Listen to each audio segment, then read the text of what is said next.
the pain like.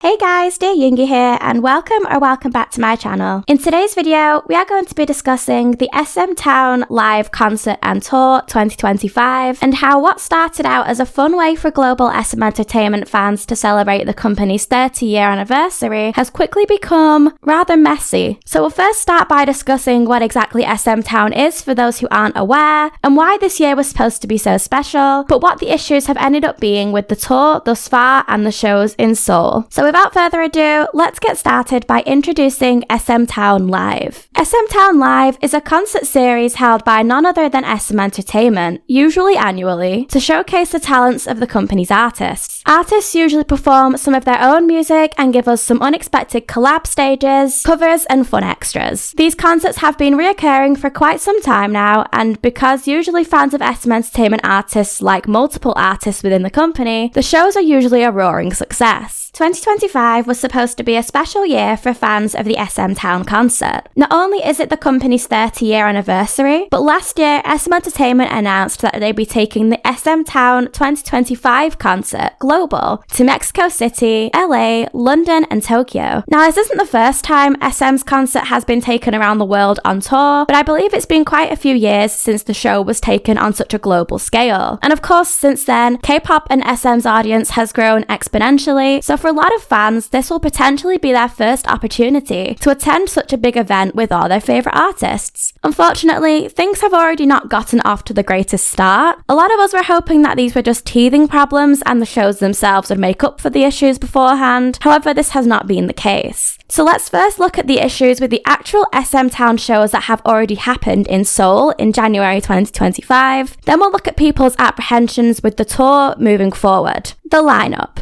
I think this is probably a biggie. We could split this up into sections of its own in the video. Who's actually going or went, and who expressed their interest in attending but were having issues with the company. The lineup of SMTown artists who performed at the Seoul shows was as follows: TVXQ, HOT but just Kangta and Tony An, SCS but just Bada, Super Junior, EXO but just Suho and Chanyeol, Girls' Generation but just Taeyeon, BoA, Shiny but just Minho and Key, Red Velvet minus Wendy, NCT Wish, NCT Dream, Wavy, and NCT 127, aespa, Rise, Dear Alice, which is the British boy band from the documentary that I did that whole video on, who were like trained by SM, Raiden, SMTown's 2025 trainees who were showcased for the first time, and a few others from SM's subsidiary labels such as their jazz trio, Ma Vista, and Min Ji-woon. I really hope I didn't miss anyone, and I am sorry if I did, but you get the gist. There was quite a lot of artists. Now, I know this sounds like a pretty big lineup for one concert or festival, because it is. But as many of us know, SM Entertainment's list of artists over the years has been pretty big. And if they were going to market this event as a celebration of the company's 30 years in the industry, then fans had every right to expect this to be an even bigger showcase on stage. Some of these, I won't lie, fans did feel were more ticks of the box rather than adequately celebrating the artists or group as a whole and everything they contributed to the company's success in K-pop in general. I think with this, it's also important to note that SM Entertainment did announce that they had invited all past and present company alum to the concert, which of course sent fans a little bit crazy on social media because then they started to expect things. And we're hoping to see appearances from artists who have expressed their love for their group members in the past but we haven't seen for a while. Unfortunately, fans' expectations were not necessarily met. I will admit, I saw some posts across social media from fans with expectations that I did think were a little bit unrealistic. In a way, you're asking to be disappointed, and that's not necessarily the label's fault. So when the label says they're inviting all ex and current artists of the company, take that with a pinch of salt to avoid any disappointment. With that in mind, we do also need to discuss artists who clearly expressed their interest in performing at the Seoul shows, but still were not there. This is a pretty big one, so stick with me here. We're going to start with Taeyeon. This one came as quite a shock for me because when you think of SM Entertainment, you think of vocal powerhouses. And when you think of vocal powerhouses, you think of Girls' Generation's Taeyeon. Having an SM SM Entertainment concert without Taeyeon is like eating pasta without the sauce. It's just dry. Okay, I feel like that was out of pocket. I'm sorry, I don't know why I said that. I do love a lot of SM artists. This is obviously not aimed at them. This is fully aimed at the company. We all know Taeyeon would have contributed a lot to this event, just how she's contributed a lot to SM Entertainment, the K-pop industry as a whole, not just with Girls' Generation, but as a soloist. In December 2024, SM Entertainment announced that Girls' Generation's Taeyeon had withdrawn from the SMTown 2025 concert in Seoul due to personal reasons, and not much more detail was given. Fans were offered refunds if they'd specifically purchased tickets to see her, but of course this announcement was still met with disappointment. However, Taeyeon took to the paid social media platform Bubble to clear up some of the confusion, and confirmed she was not withdrawing due to lack of willingness to perform. In these same posts, she also criticised the label for their lack of clarity. She said, "I was eager to perform and wanted to sing 2 to 3 songs at the concert. I shared my plan with the company and waited, but to put it simply, they did not make the preparations, so I ended up not being able to perform at all. It's not because I lack enthusiasm or didn't want to do it. I have genuine love and dedication for the stage, but I'm seriously considering this, because I didn't receive the support to do my best. The company might have its reasons, but forgetting to communicate can indeed be problematic." I'm glad that Taeyeon took to social media to share her side of the story, because she was right. The original statement did lack clarification and led to some audiences jumping to the assumption that she wasn't attending simply because she didn't want to. She had the right to defend herself and wasn't the only one who felt the need to do so. Moving on to a not too dissimilar situation that has occurred with Red Velvet's Wendy. Exactly as they announced Taeyeon's lack of appearance at the concert, the label also announced that Wendy would not be in attendance due to personal reasons. But the label only made this announcement on the 6th of January 2025 for Wendy, just 5 days before the first concert. Fans of course were upset because Wendy is such an important part of Red Velvet. It would be a loss to not have her present, especially because she would have been able to contribute so much to an SM concert. She could have performed with her group, done her own solos, done collab stages with the likes of EXO's Suho, who would have been in attendance because they released a song together last year. But aside from this, the issue is also that this announcement came so late. Fans looking to attend specifically to see her sure could get refunds, same as for Taeyeon, but will have already made their travel plans to be there at this point. It's expensive and often you can't cancel these things last minute. And just as Taeyeon did, Wendy also took to social media to provide some more clarity to fans who were confused and concerned about her absence. This post also criticises SM's lack of communication. Wendy said, "I spoke with the company about this a month ago, but the notice only went up today. I'm sure there were a lot of Revelovs, their fandom, who were looking forward to seeing Red Velvet perform as a full group of 5, and I'm really sorry about that. I'm not sick, I'm healthy. My goal for 2025 is to stay happy, healthy, and perform on stages I love as much as possible. I really want to sing so badly." Wendy's statement kind of made me sad in a way, because you can clearly see how much she wanted to participate in this event for the group and for fans, because she loves performing and just wants to be on stage. However, this had not been made possible, and now she feels the need to explain herself and apologise because fans are worried. In response to both Taeyeon and Wendy's statements, SM Entertainment did release their own response, which was little,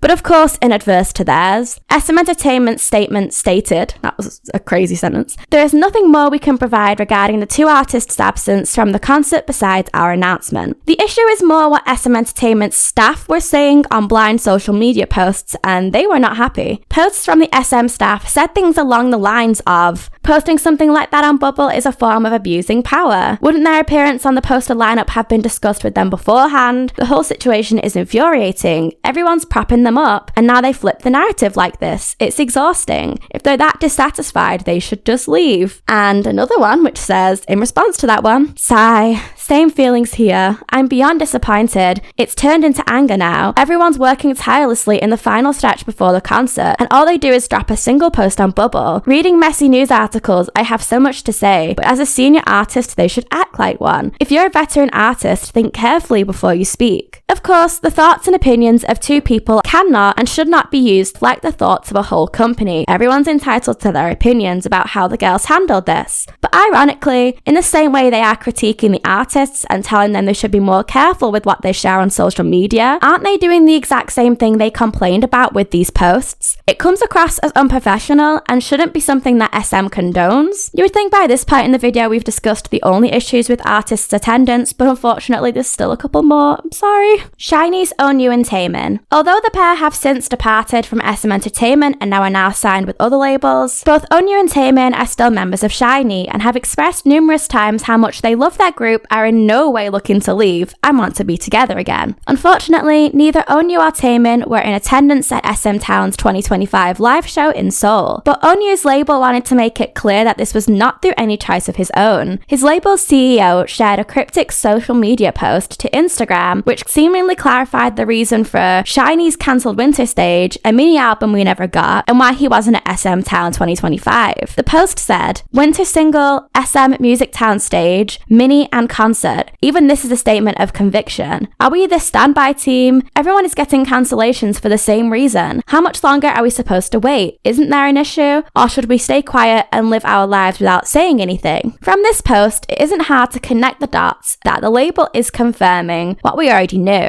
SM Entertainment seemingly has been purposely excluding Onew and Taemin from SHINee related activities since their departure from SM. Apparently, Onew had purposely kept his schedule clear during the dates of SMTown live shows in Seoul in preparation to be able to perform there, but it was the label who cancelled on him. Taemin, who also did not perform at SMTown, took to Bubble to ask fans not to worry, presumably about him and the future of SHINee, and Taemin's post said, "I'm writing this for fans who might be worried about SHINee. I'm sorry I couldn't participate in SHINee during the SMTown concert. I wanted to finish negotiating with the company and join SHINee activities quickly, but it seems like it will take some time to get things sorted out. We are making progress, and it seems like it will end soon. The other members and I wanted to protect SHINee and continue our story together. So if you think that I don't want to do SHINee or are worried you won't be able to see SHINee anymore, please don't worry. I hope what I say doesn't become a burden to someone else. All the members love SHINee and have the same heart. We are working carefully to prepare for SHINee, so let's see each other soon with smiling faces." Again, Taemin's post also confirms and clarifies what we feared. He also was expecting to be able to participate in SMTown and clearly wanted to, as he, Onew, and the rest of SHINee have done for many years past, but due to issues with the label, they were not able to participate. Like he said, it seems like it's going to take some time to get SHINee back together, and the only reason I can see an issue here would be with SM Entertainment, as we are seeing evidence of with this festival.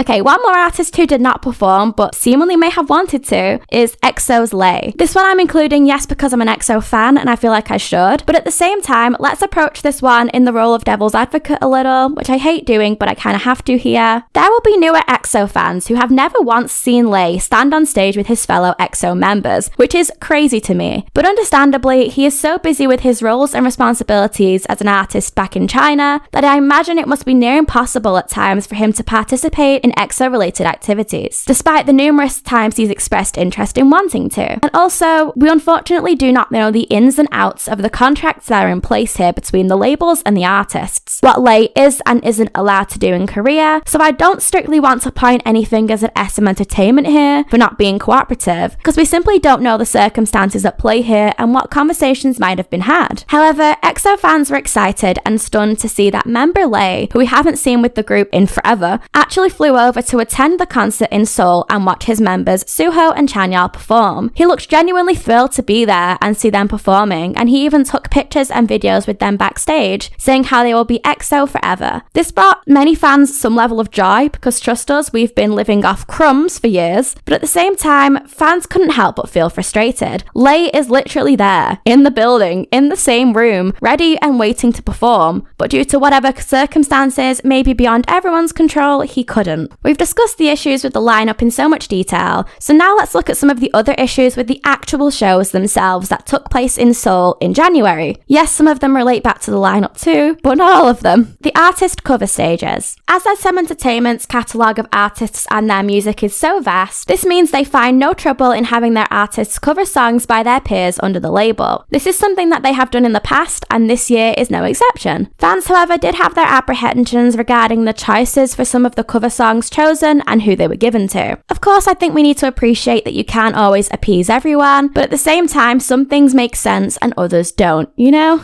The one cover stage in particular that I saw a lot of people sharing their discontent towards before the event was SM Entertainment's choice to have an artist cover a song by the late SHINee's Jonghyun. It may sound like a nice idea to pay tribute to his legacy because he contributed so much to the label and K-pop itself, but fans pointed out one major flaw. SM Entertainment rarely acknowledges Jonghyun and his legacy for most of the year, only really choosing to highlight him on the anniversary of his passing, maybe his birthday sometimes, or SHINee's anniversary. Now just randomly throwing a cover of one of his songs into the lineup, and it not even being performed by his own group mates when they couldn't be there in full themselves, did not sit right with some people. Fortunately, it was soloist Boa who did the cover, and she did it so beautifully with so much justice and really heartfelt, but I can't blame fans for being cautious in the case of SM approaching this topic with poor taste, and rightfully having their apprehensions. Another cover stage we saw at the show was by Red Velvet, who covered their seniors' Girls' Generation's song Run Devil Run. This sounded like a great idea which a lot of fans were highly anticipating. However, on stage we were met with just 3 members, Irene, Seulgi and Joy. Although the group's maknae Yeri was present at the SMTown concert and did perform the group's songs, she was not present during the cover stage. Apparently this was due to scheduling conflicts, which meant she did not get a chance to prepare with the girls, but this does not mean that both fans and Yeri herself were happy about that decision. Yeri took to social media to share images of herself dressed up in a similar style to the members who did do the stage for Run Devil Run, saying, "I was disappointed that I couldn't do Run Devil Run, so I prepared in the style I would have done." Again, this feels like another incident where SM artists have expressed their interest in wanting to partake in something, but it has been made difficult or impossible for them to do so. I'm sure the other members would have had no issues with having one extra practice to work her into the number. They're all seasoned professionals now, it probably wouldn't have taken them much time, but it appears the reason they were not able to do so must have come from elsewhere. The next issue we have to discuss goes back to the lineup, but we do need to quickly address it, and it's the videotape footage. You know at concerts where they have VTs that play in between performances, sometimes as gap fillers while they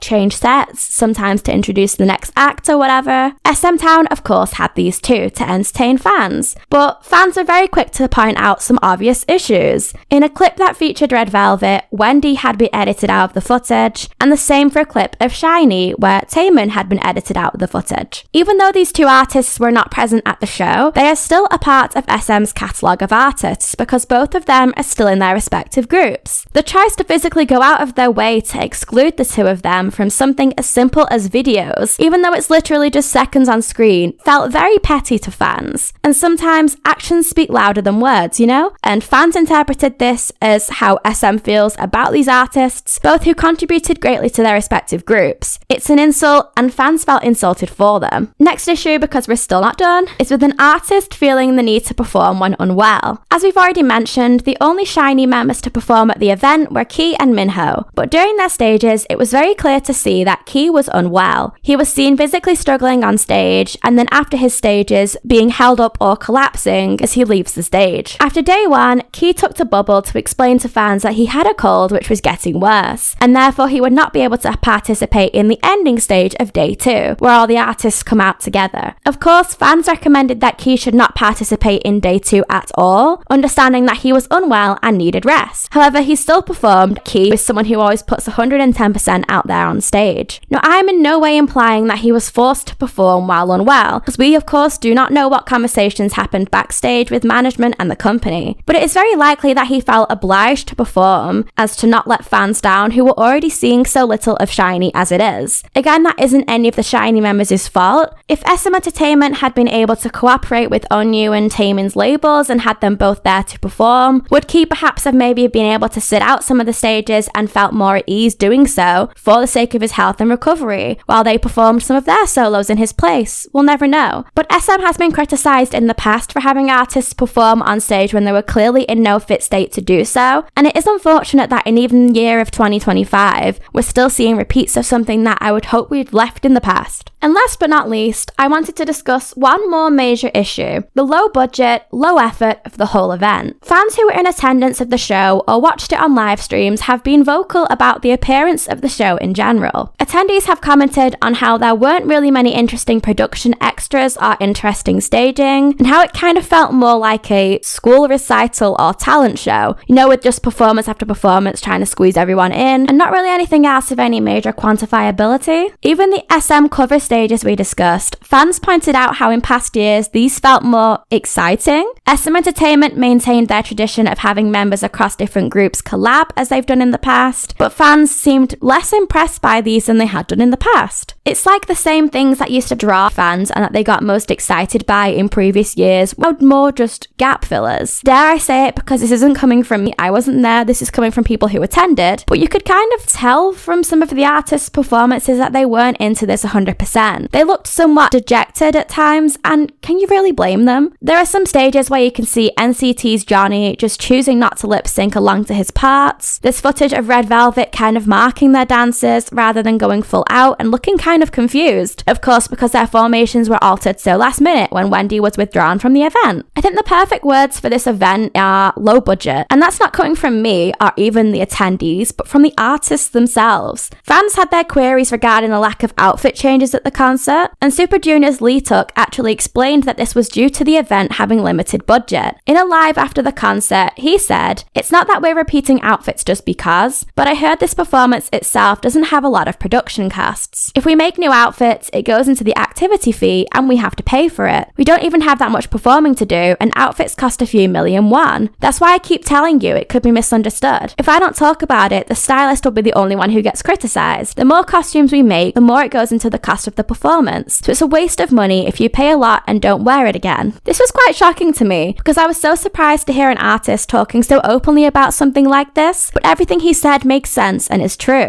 Of course, costumes are not cheap, so the more costumes required, the more this will add to the cost of production. But what shocks me more about Lee Tuk being so open about this is that he's straight up admitted the whole production was created with the aim of keeping costs low due to a limited budget. For something which is meant to be a big deal annually, and this year especially as it's representing a 3-decade anniversary and meant to be building anticipation for a world tour, the decision to keep costs low for something like this and not putting their all into putting on a great show is just sad, to be honest, and a misstep in my opinion. Not only do the artists at the label deserve better, I think fans do too, who have been expressing their support for the label for so many years and were looking forward to a show that would represent that. Okay, before I give my thoughts on the whole ordeal, let's quickly address issues fans now have following the shows in Seoul as we move into the world tour portion of SMTown Live 2025 that's supposed to be coming global. The lineup. Bet you're sick of hearing me say this. At this point, fans have no idea what to expect as for the lineup that will be taken globally with this tour. If the label were still withdrawing artists from the Seoul shows just 1 week before it was due to take place, can you blame fans for now being concerned that the same thing could happen with their faves just days before the concert? Fans are now stuck between a rock and a hard place of wanting to get tickets to support their favourite artists and embracing potentially their only opportunity to see them, or hanging fire for as long as possible before getting tickets. Because what if the one artist you wanted to see more than anything that convinced you to go gets withdrawn at the last minute when you've already paid a fortune in travel and accommodation? With the issue of artists getting withdrawn aside, fans have also expressed their discontent with the lineup itself, perhaps missing out on some SM Entertainment giants. It seems at this stage perhaps we haven't received the full lineup because the shows are not until a few months' time, but fans do not know at this stage if there's going to be more artists announced or if it's going to be a much smaller lineup. It of course would be natural to expect that the lineup will be smaller for a global tour, but how does one decide who to take where? And what does this mean for fans who don't know yet? Another major issue we need to discuss with the global tour portion of SMTown Live 2025 is those ticket prices. I know we've discussed the ticket prices of K-pop concerts so many times on my channel, so we're all more than aware of the issue with concert ticket prices increasing and extras and content within them decreasing. However, have you seen the global prices for this concert?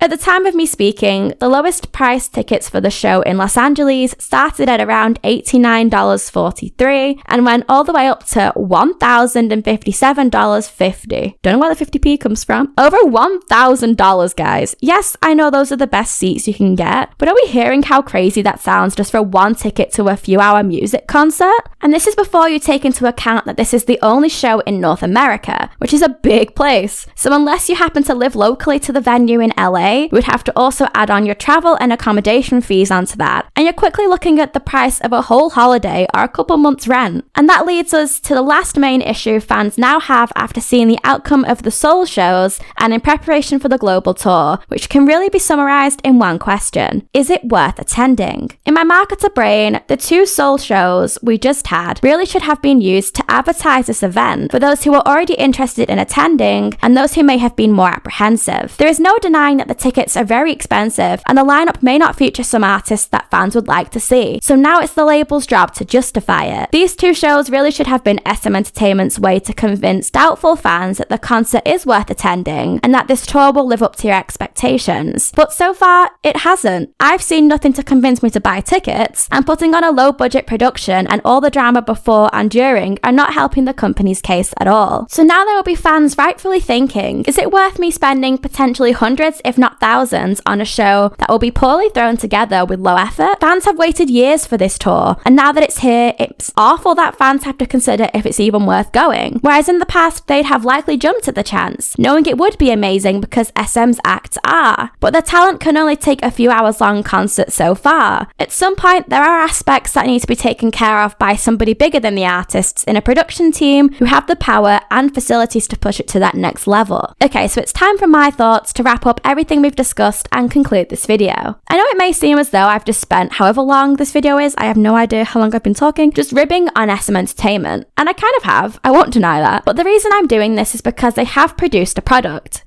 that is there to be critiqued, especially when it was done poorly, and especially when there's another one upcoming in the form of a world tour that hasn't happened yet. I don't see any issue with fans knowing what to expect so they can now keep their expectations low, and there's still time for SM to take people's feedback on board and improve the product before it goes global. I do want to give SM Entertainment the benefit of the doubt a little bit when it comes to the idea of them doing a world tour to celebrate their 30th anniversary. This was the right idea, and fans are very grateful that they're doing this, but a world tour does not come cheap. Even though they are only branching out to a few locations, these are across different continents. The production costs to make a show happen in various locations around the world are probably higher than any of us could ever imagine. But I feel if you're going to attempt to do something like a world tour, then why do it in halves? If you're a label as big and renowned as SM Entertainment celebrating 3 decades of success, why wouldn't you want to put on a nice big show? Especially when the ticket prices you're charging are so high. Don't you want to show fans how far you've come, but also stakeholders that there's still potential for growth of the company to continue in future? That's the reason why they put the SM rookies out there and the new trainees, to show stakeholders what SM is planning to do next. Great, so why doesn't the rest of the show do that? I think it's important for us to remember that SM Entertainment is not what it once was, and I don't even mean just in the change of CEO. There used to be what seemed to be a much greater camaraderie, whereas in recent years it appears as though there has been a greater effort to create a separation between the music and what the artists used to be referred to as SM family, if that makes sense. If you've been into K-pop for a while and got to experience second or third gen SM Entertainment artists and the way they used to interact, isn't the difference between now and then just like night and day, polar opposite? I think it was Key from SHINee who said it best: your company is not your family, something like that. And that's coming from a second gen artist himself who saw the better times. But at least the company used to be better at giving off the illusion that they were family. Despite this change that has been gradually happening for a few years now, SM Entertainment can and will continue to succeed because of what the company does well. SM Entertainment excels at somehow finding or creating the most talented idols who are born to be on stage and show off their craft. But with that in mind, I think this production just proves that the label might not always know what to do with this talent. And now that SM used the shows in Seoul to announce, I think, 25 plus new trainees and the fact that they're planning to debut some new groups soon, I do fear for the future of new SM artists and those who have been there for some time. I don't see things getting any better for them, and unfortunately the decline in the quality of SMTown's yearly showcase just feels like more evidence of the decline in one of our big 3 companies. It's like the writing has always been on the wall, it's just time for us to face that this might become the new norm. Okay guys, and that was it for today's video. Thank you so much for watching. Not gonna lie, it felt nice for me to return to normality, aka me just ranting and rambling in a video and calling it commentary. I loved my top 100 videos, please check them out if you haven't already, shameless plug. But this is the real dearyoongi, just here talking about problems and giving my input. If you enjoyed this video, please give it a thumbs up, and I would love to hear your thoughts on this topic in the comments. If you're new here, please hit that subscribe button and turn on the notification bell to be the first to hear whenever I upload, and I'll see you next time.